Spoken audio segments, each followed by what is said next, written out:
चाहता हूं, मैं हमारे बुनकर भाइयों को सलाम करता हूं। ये वो काम कर रहे हैं जो हजरत आदम अलैहिस्सलाम करते थे। ये वो काम कर रहे हैं, वो हमको कपड़ा पहनाते हैं। और ये वो बरादरी है जो 8 महीने मंदी का शिकार रहती है और 4 महीने काम करके अपना पूरा साल भर का इंतजाम कर लेते हैं। मैं आपको सलाम करता हूं। ये वो अंसारी लोग हैं जो हर खैर के काम में, हक के काम में आगे बढ़ते हैं।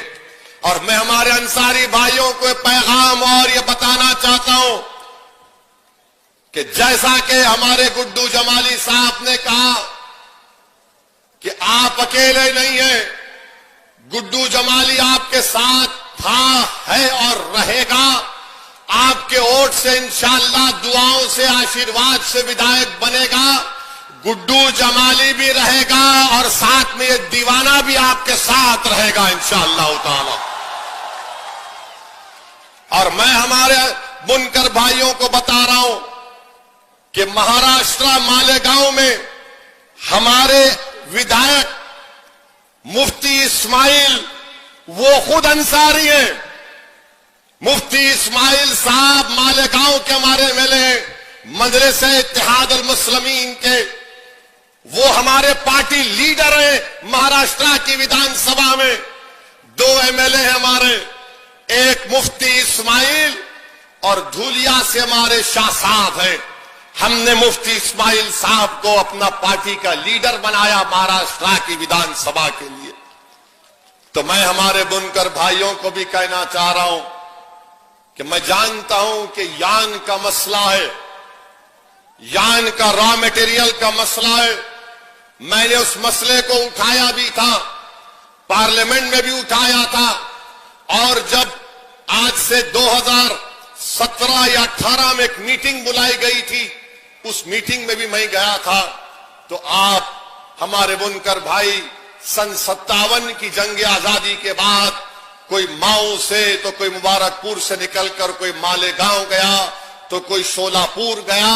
मैं आप तमाम को सलाम करता हूं और आपको यकीन दिलाता हूं हम आपके साथ हैं, आपकी लड़ाई में आपके साथ रहेंगे। आप हरगिज इस बात की फिक्र मत करिए कि आप पर अगर कोई एक तकलीफ आएगी तो वसदुद्दीन ओवैसी उसकी तकलीफ को अपने सीने में महसूस करेगा। और आपके साथ कंधे से कंधा मिलाकर मैं और गुड्डू जमाली आपके हक के लिए, आपके मान सम्मान के लिए हम लड़ते आए हैं और लड़ते रहेंगे इंशाअल्लाह ताला।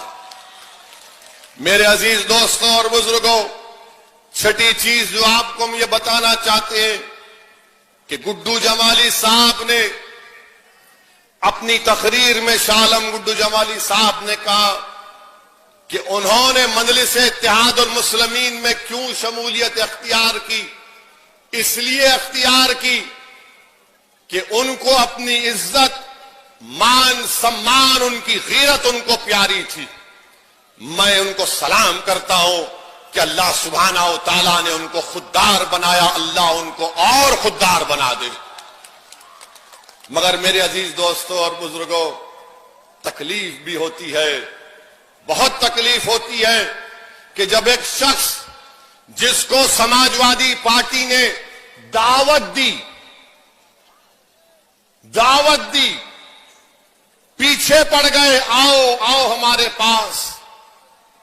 एक बात आप मेरे सवाल का जवाब दे दीजिए,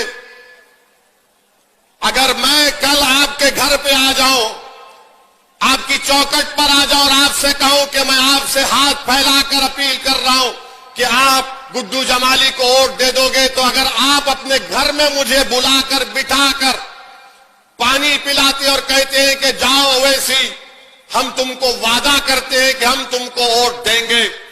जब गुड्डू जमाली को अखिलेश ने घर पर बुलाया, आपने घर पर बुलाकर झूठ बोला, घर पर बुलाकर झूठ बोला और झूठ बोलकर धोखा दे दिया।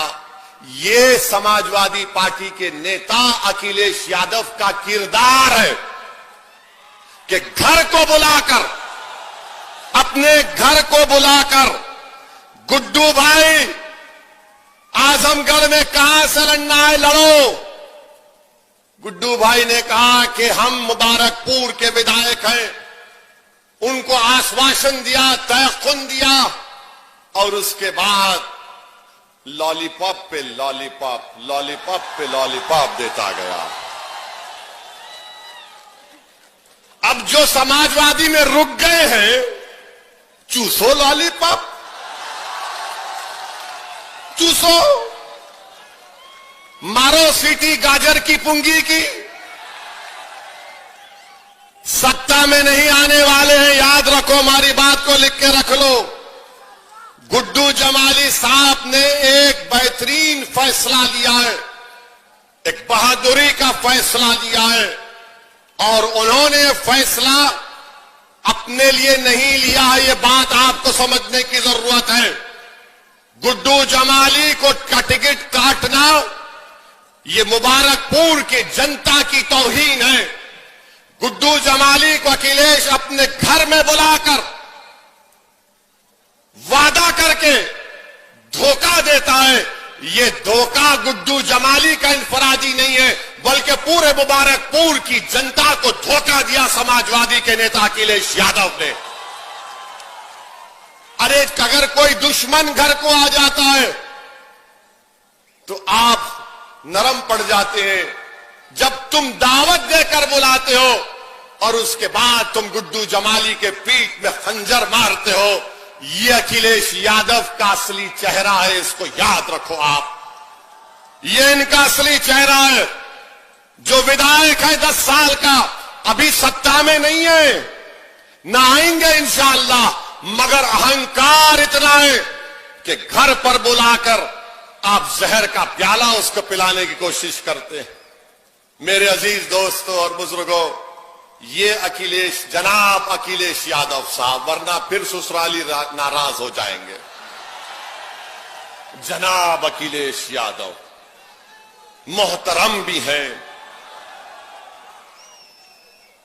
अब इससे आगे बहुत बोल सकता हूं, इंतजार करूंगा आज की रात का। कल कहां पर है गुड्डू भाई जलसा?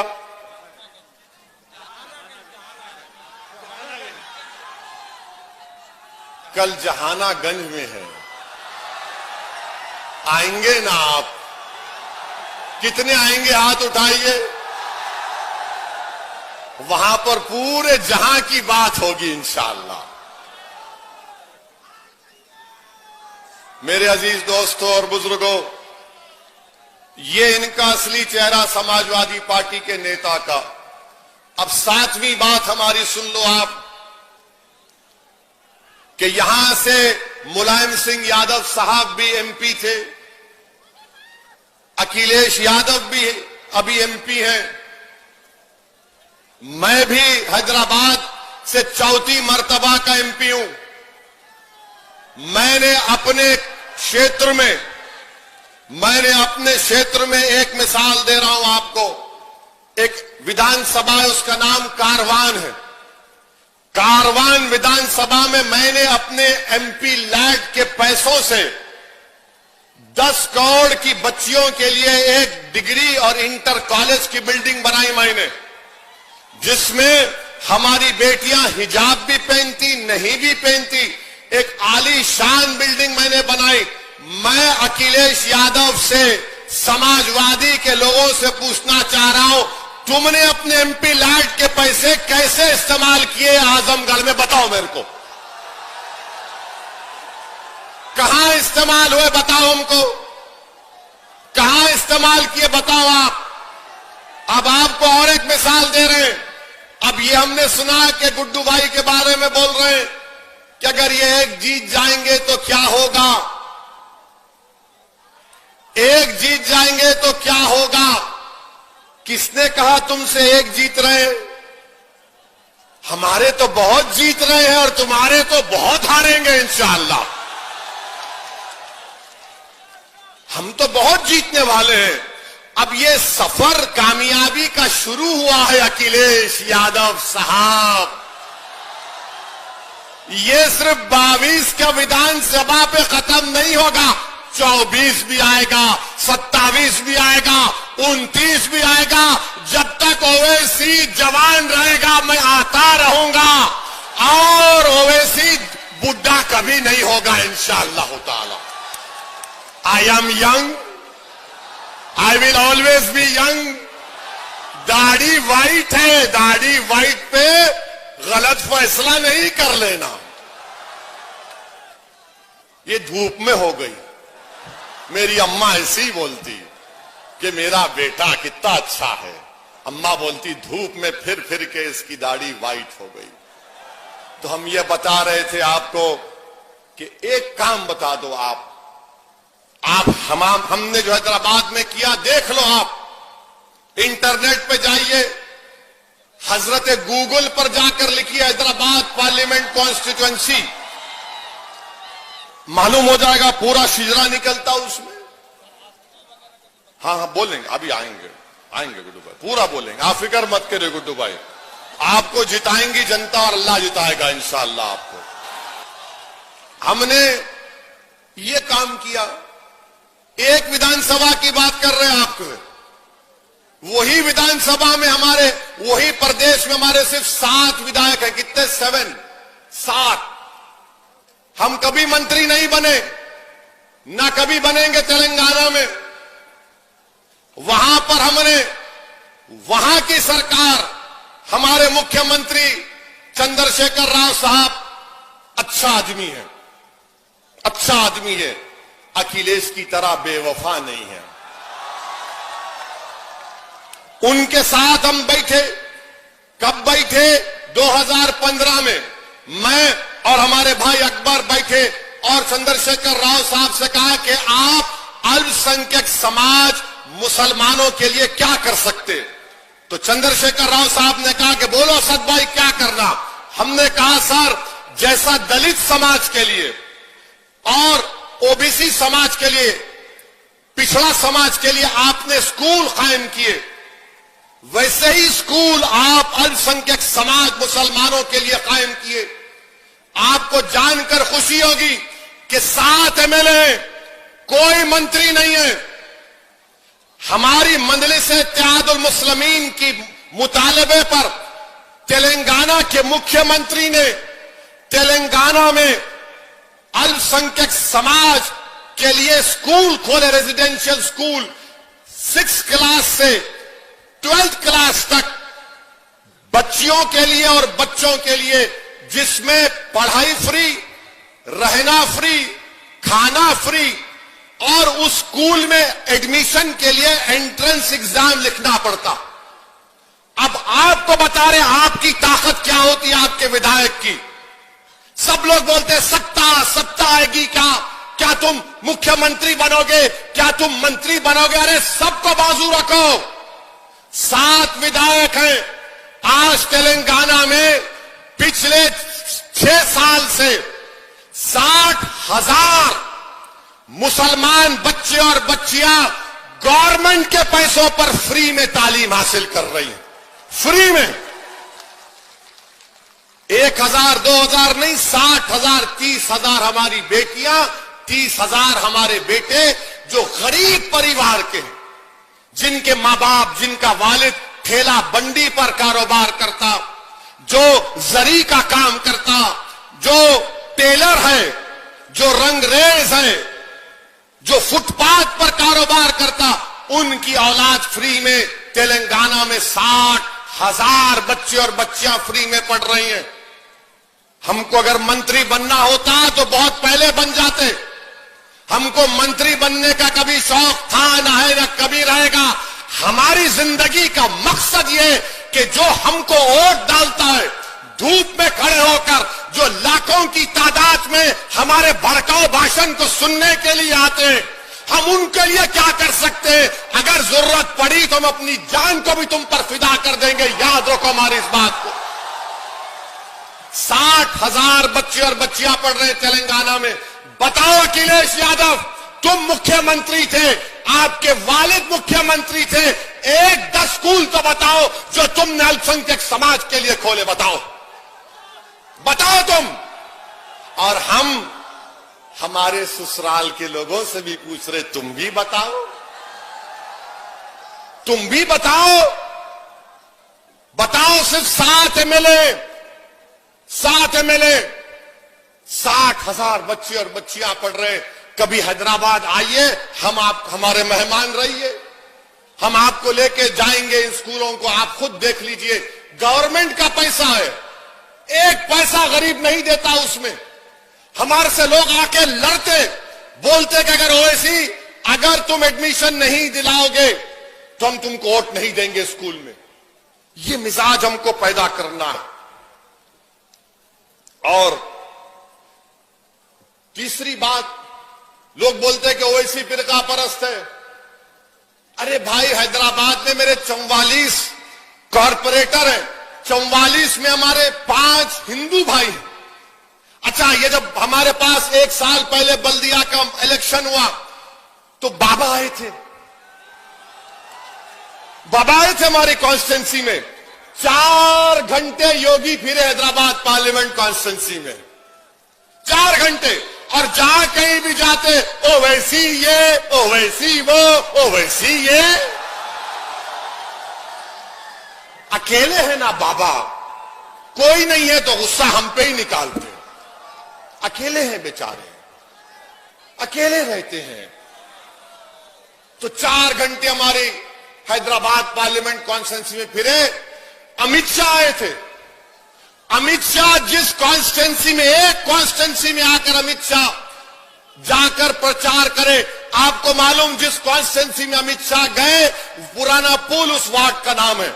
और 4थी मर्तबा उस वार्ड से कौन जीता? मजलिस इत्तेहादुल मुस्लिमीन का काउंसलर, उसका नाम क्या है? राजमोहन।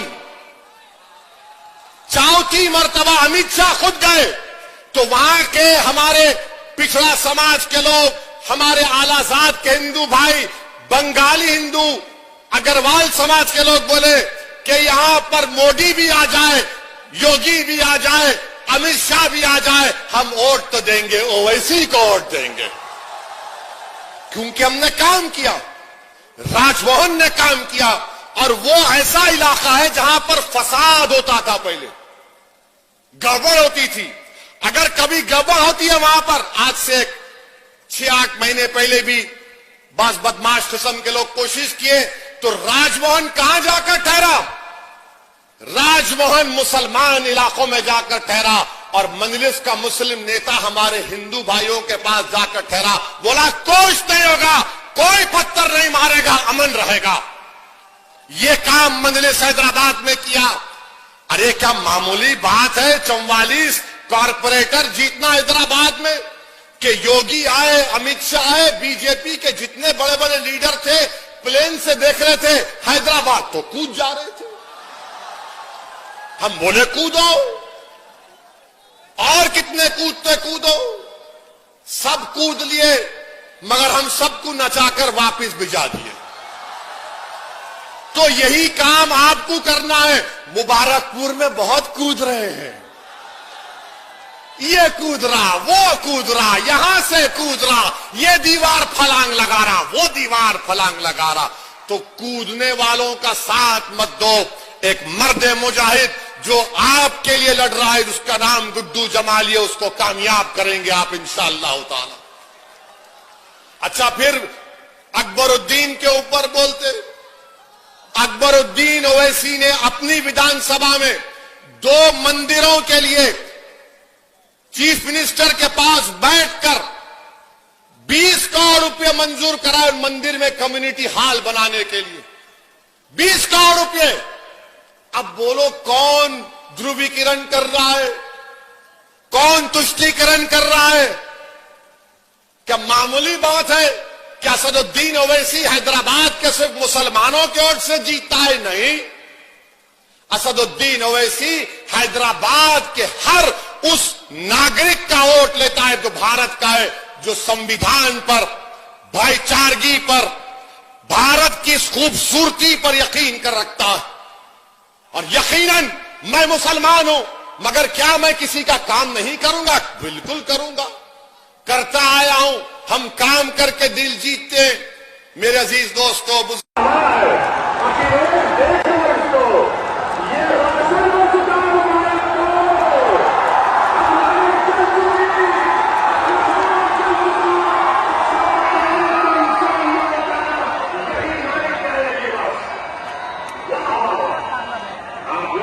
देश है, टेलीफोन लाइट आज ये जंगल में जुगनू चमक रहा है। अब तो ससुराल वाले और परेशान हो गए। सत्य भी है, हाँ जाहिर भी है, हम देखेंगे सबको। आपका बहुत शुक्रिया। अरे वैसी चचा यार देखो हमारे बहने की है माशाअल्लाह से हिजाब और निकाब पहन कर उनको सलाम। तो मेरे दिन दोस्तों और बुजुर्गों, ये हमारे ससुराल वाले बन करे क्या भाई? लगता है भाई बहुत बोल दिए तो लगता है कि भाई ये ज्यादा बोल दिया। बहरहाल मेरे दिन दोस्तों और बुजुर्गों, आपसे अपील है, अभी बहुत आगे देखिए नाम लिए आगे भाई, आगे आगे आगे अरे बंद करवा दो यार, सही लगा। मेरे दिन दोस्तों और बुजुर्गों, समाजवादी पार्टी क्या बीजेपी को हरा सकती? नहीं हरा सकती बीजेपी को समाजवादी पार्टी। आपने 2019 में बहन मायावती को और अखिलेश यादव को वोट दिया नहीं दिया? दिया था आपने। दोस्तों MPA न्यूज सच की आवाज को लाइक करें, सब्सक्राइब करें, शेयर करें। पेज को भी लाइक करना न भूलें। शुक्रिया।